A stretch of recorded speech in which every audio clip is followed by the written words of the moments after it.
Shalom, Bapak Ibu Saudara. Kali ini kita mencoba membuat renungan untuk malam hari ini. Renungan malam ya. Kali ini kita coba renungkan mengenai trilogi pengenalan. Ya, kita coba baca ini dari surat 1 Yohanes pasal 2 ayat yang 13. Aku menulis kepada kamu, hai bapak-bapak, karena kamu telah mengenal Dia yang ada dari mulanya. Aku menulis kepada kamu, hai orang-orang muda, karena kamu telah mengalahkan yang jahat. Aku menulis kepada kamu, hai anak-anak, karena kamu mengenal Bapa. Jadi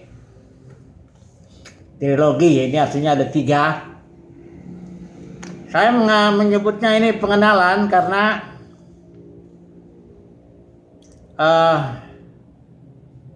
istilah yang di sini itu ginosko, istilah Yunani itu suatu pengetahuan yang didapat melalui suatu pengalaman. Jadi itu lebih tepat, makanya pengenalan. Ya, ada 3 tingkat pengenalan: tingkat pengenalan anak, tingkat pengenalan anak muda, dan tingkat pengenalan Bapa. Kalau dibilang anak ini tingkatnya dia mengenal Bapa, tapi anak muda dia kuat, firman Tuhan menyertainya, dan dia mengalahkan yang jahat. Nah, tingkat yang ketiga ini mengenal Bapa di sorga yang berasal yang dari mulanya. Nah, justru kita akan bahas yang ketiga ini, ya. Kita merenungkannya lah, ya. Semoga kita dengan cepat bisa mencapai pengenalan tingkat 3 ini, yang Bapa ini, ya.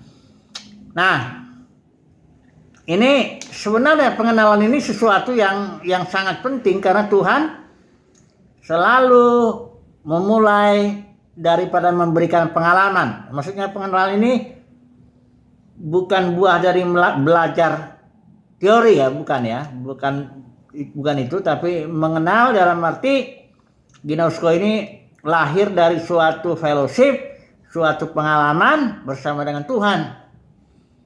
Nah, jadi memang misalnya kita beri contoh dulu. Misalnya Musa tidak langsung diberikan hukum-hukum, aturan-aturan, ya. Tuhan berikan dulu pengalaman kepada Musa. Suatu pengalaman semak duri, katakanlah begitu ya. Nah, Musa mengalami pengalaman dulu di Mesir dengan 10 mujizat yang luar biasa itu. Baru dia dipimpin dia ke Gunung Sinai untuk menerima hukum, aturan, doktrin, ajaran, ya. Jadi yang pertama pengalaman dulu, baru ajaran, baru doktrin, ya, hukum-hukum, aturan. Demikian juga Tuhan Yesus, kita lihat bersama dengan murid-muridnya, dia kasih pengalaman dulu, hidup bersama, ya, berginosko, fellowship, yang makan bersama, minum bersama, tidur bersama, mengalami pengalaman-pengalaman bersama, ya, melayani bersama lah. Baru setelah itu, setelah mengalami pengalaman, pelan-pelan murid itu diajar. Akhirnya mereka jadi membuat pengajaran, surat-surat rasuli. Setelah pengalaman, baru pengajaran. Jangan dibalik. Kalau nanti tidak mengenal, tidak mengalami, tahu-tahu banyak belajar aja, teologi, akhirnya jadi terjadi banyak perdebatan teologis karena hasil dari pembelajaran itu, pengetahuan di otak. Ini yang perlu yang kita harus imbangi lah. Kita perlu berdoa seperti Paulus, ya. Yang ku kehendaki ialah mengenal. Ginosko juga istilahnya di situ. Filipi 3 ayat 10. Yang ku kehendaki adalah mengenal Dia, ginosko. suatu pengenalan, suatu pengetahuan yang didapat dari buah pengalaman bersama dengan Tuhan. Jadi Bapak Saudara, malam ini kita merenungkan, semoga kita punya pengalaman bersama dengan Tuhan dalam hidup sehari-hari. Pengalaman punya penyakit bahkan mungkin disembuhkan, pengalaman mengalami krisis, Tuhan tolong, pengalaman bahkan kegagalan, kehancuran, pengalaman yang menyakitkan sekalipun, ya itu justru pengalaman bersama dengan Tuhan itu menimbulkan pengenalan, ya. Nah, kalau pengenalan kita sudah sampai ke tingkat Bapak ini istilah Bapak ini mengandung pemahaman usia, ya sudah dewasa lah, ya. Juga Bapak punya pengertian otoritasnya.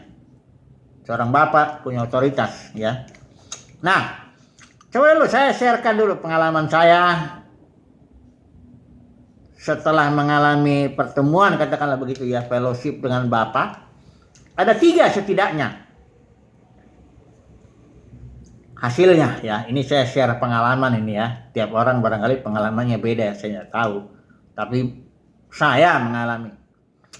Yang pertama, pengalaman bertemu dengan Bapa di sorga ini, saya menjadi jelas identitas saya. Saya jelas, saya tahu dari mana saya berasal. Saya ini siapa, Son of God, dan saya akan kemana. Jadi ada suatu perasaan, ya, ada suatu identitas, suatu kejelasan dah. Hidup di dunia ini tuh enggak luntang-lantung gitu loh, nggak ada ketakutan, ya, karena kita tahu, oh saya berasal dari Dia dan saya adalah anaknya dan saya akan kembali kepada Dia, kayak begitu, ya, identitas. Yang pertama.